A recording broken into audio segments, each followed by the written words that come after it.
A taxi pulled up to the gates of Camp Nou on a warm October evening. A 17-year-old boy stepped out onto the pavement.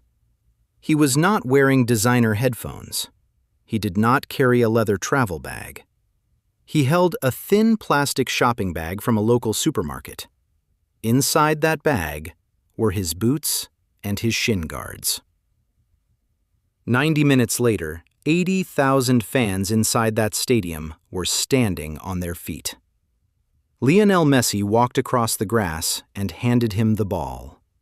The world's greatest player looked at this teenager with a silent nod of respect.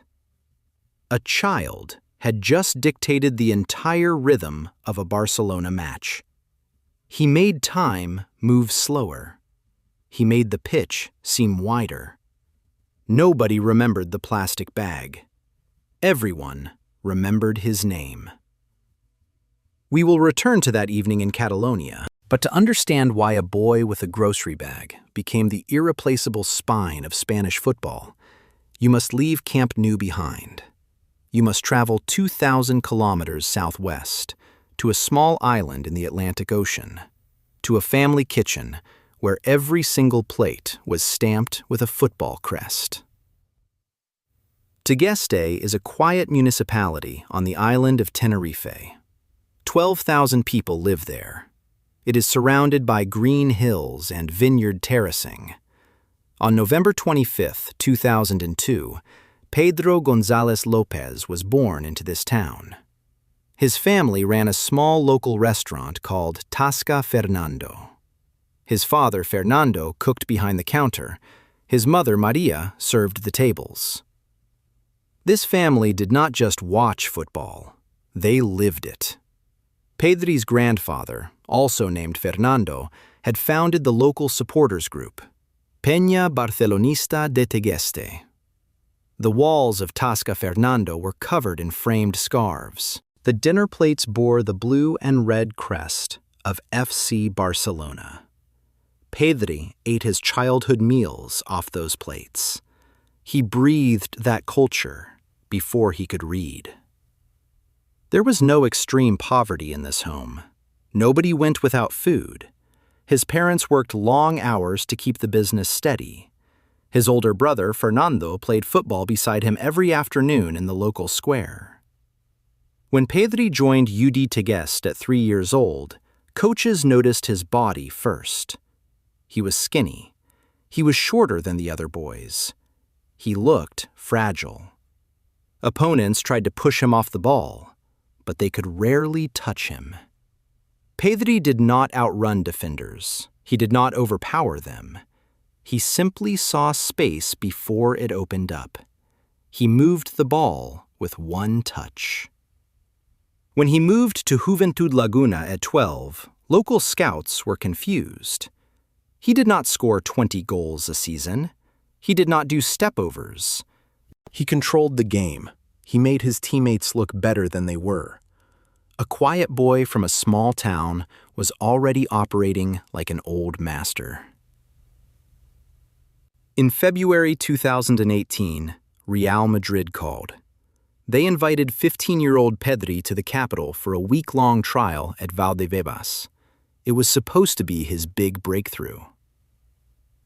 Then the weather turned.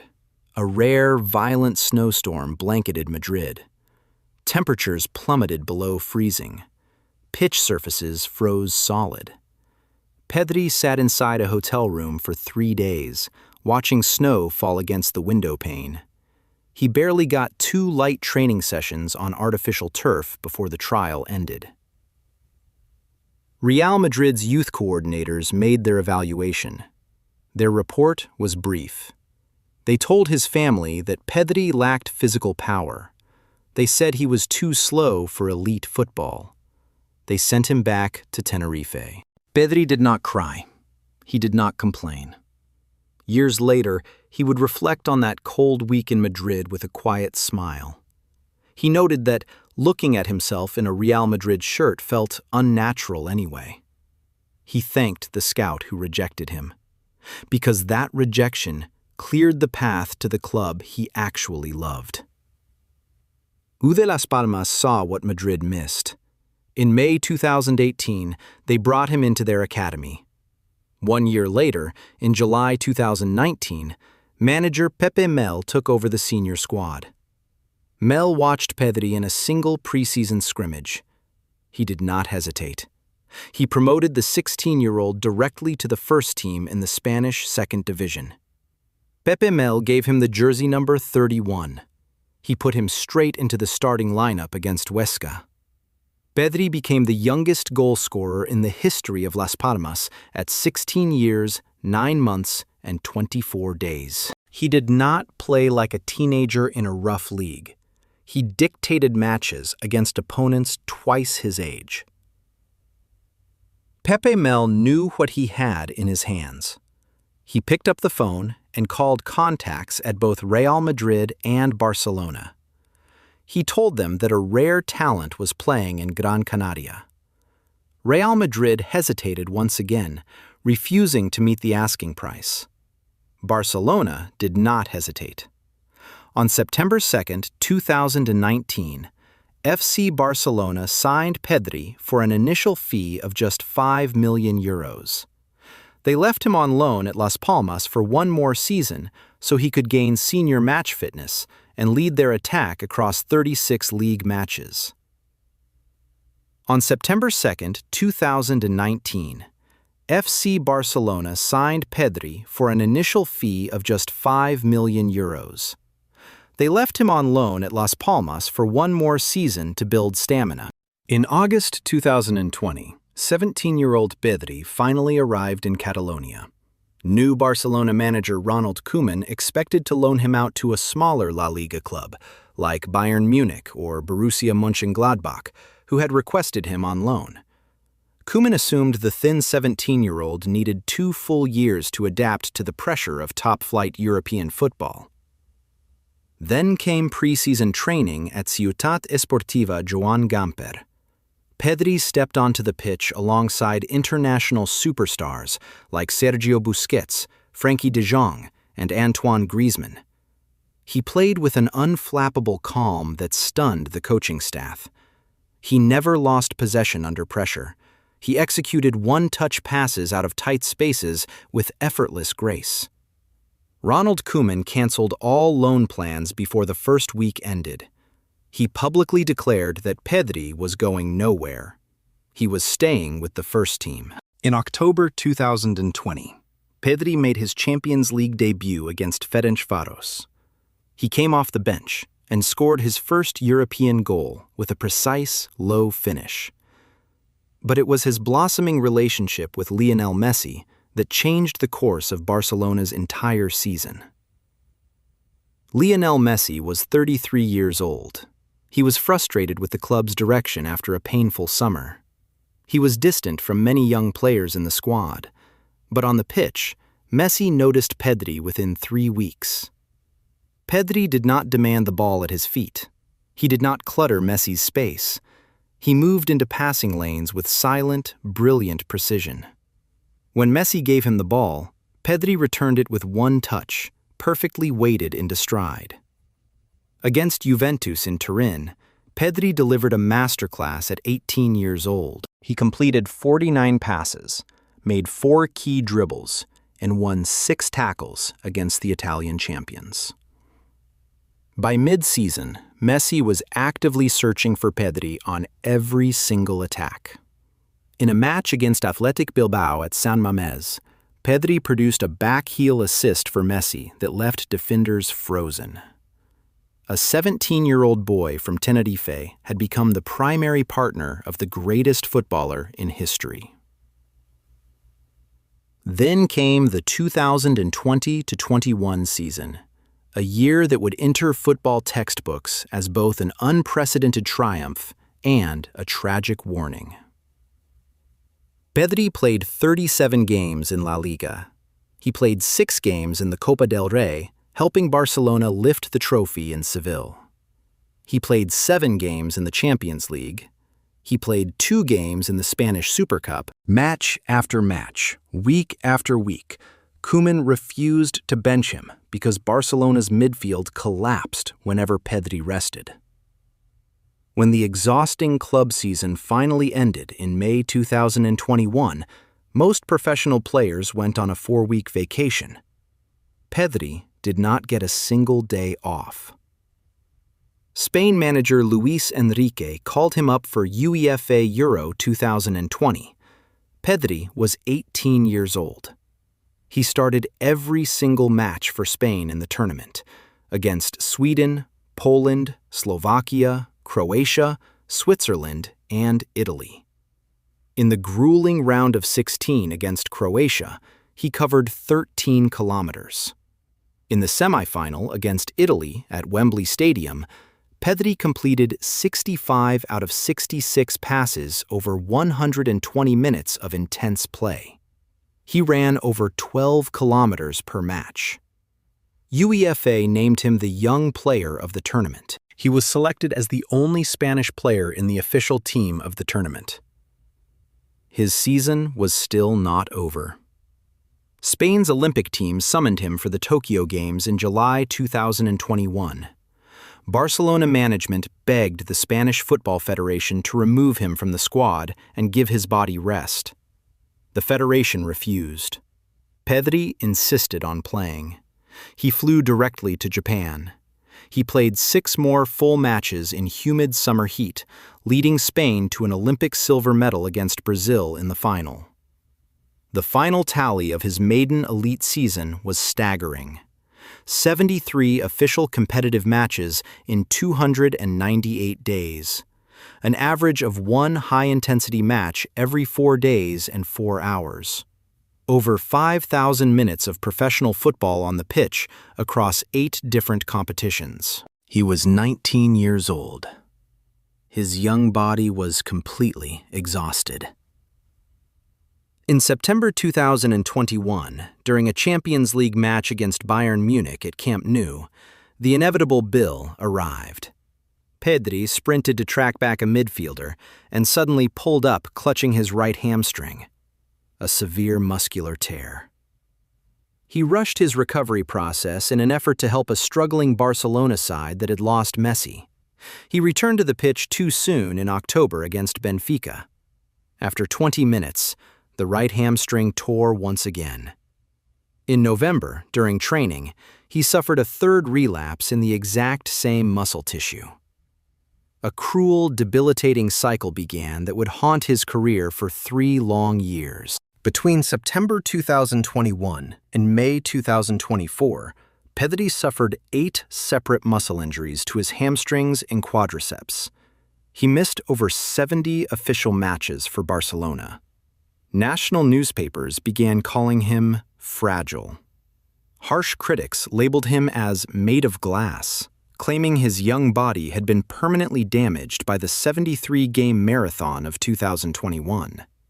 For a footballer whose entire game relied on rhythm, movement, and joy, sitting inside a dark medical treatment room while his team struggled was pure mental torture. There was no villain to fight, no referee to blame. His enemy was the internal scar tissue of his own right leg. He spent long months traveling between specialists in Barcelona, Madrid, and Tenerife, searching for answers as his confidence was tested to its absolute limit. Pedri realized that talent was no longer enough. He had to rebuild his body from scratch. In late 2023, he completely restructured his personal life. He hired specialized private physiotherapists and strength trainers. He underwent advanced genetic testing to analyze his muscle fiber composition and recovery rates. He overhauled his entire nutrition, eliminating gluten, dairy, and specific animal proteins that triggered internal muscle inflammation. He incorporated daily Pilates and core alignment routines to stabilize his pelvis and hamstrings. He stopped chasing rapid comebacks to please external headlines. He pledged to return to the pitch only when his body was genuinely resilient and built to endure 90 minutes without fear. In the summer of 2024, Hansi was appointed head coach of FC Barcelona. The German manager brought a high-intensity, physically demanding pressing philosophy that required relentless running. Skeptics openly questioned whether Pedri's fragile body could survive Flick's intense tactical demands. Hansi Flick provided the answer during his very first week at the club. He built his entire midfield tactical architecture directly around Pedri. Hansi Flick recognized that pressing does not mean mindless sprinting. Pressing requires elite spatial intelligence. Pedri was the brain. He positioned himself so masterfully that he intercepted opposition passes before they were even executed. He controlled the speed of every match, knowing exactly when to accelerate the attack and when to slow the tempo to protect his team's energy. At UEFA Euro 2024 in Germany, Pedri returned to Spain's starting lineup under Luis de la Fuente. He played brilliant matches against Croatia and Italy, but in the quarterfinal against host nation Germany, a heavy, late tackle from Toni Kroos forced him off after just 6 minutes. An internal lateral knee sprain. In previous years, a setback like this might have broken his spirit. Not in 2024. Pedri refused to fly home. He stayed inside the national team camp in Donaueschingen. He sat on the bench in heavy knee bandages, shouting tactical instructions, analyzing opponents, and cheering his teammates. When Spain defeated England in Berlin to win the European Championship, Pedri lifted the trophy alongside his brothers. When he returned to Barcelona for the 2024-25 season, the transformation was complete. Pedri was no longer just a promising prodigy. He was the metronome. He was the spine. Whenever Pedri was on the pitch, Barcelona controlled over 90% of match dynamics. He dictated the tempo with majestic ease. His composure allowed younger academy talents like Lamine Yamal and Pau Cubarsí to play without fear, knowing that Pedri was behind them in the midfield pivot, holding the entire structural foundation together. Some footballers are remembered for spectacular individual highlights, for 60-yard passes or thunderous volleys into the top corner. Pedri's genius is quieter and far more profound. It lives in the 3 yards of space he discovers when surrounded by 3 opposition midfielders. It lives in the perfect weight of a pass that allows a teammate to control the ball without losing a single microsecond of momentum. Back in Tegueste, Tasca Fernando still stands. The ceramic plates with the FC Barcelona crest are still on the tables. The boy who ate his meals off those plates never lost his humility. He never needed an ego, designer clothes, or loud statements to command respect on the world's biggest stages. He simply needed a ball and a green pitch. He survived the freezing snowstorm in Madrid. He survived an insane 73 matches in a single calendar year. He survived 3 long years of painful injury relapses and dark doubts. And through it all, he emerged as the irreplaceable architect and spine of Barcelona's new era. Which type of midfielder builds a lasting legacy in modern football? Is it the explosive athlete who dominates through raw power? Or the spatial architect who controls the game through pure intelligence? Leave your thoughts in the comments below. I read every answer.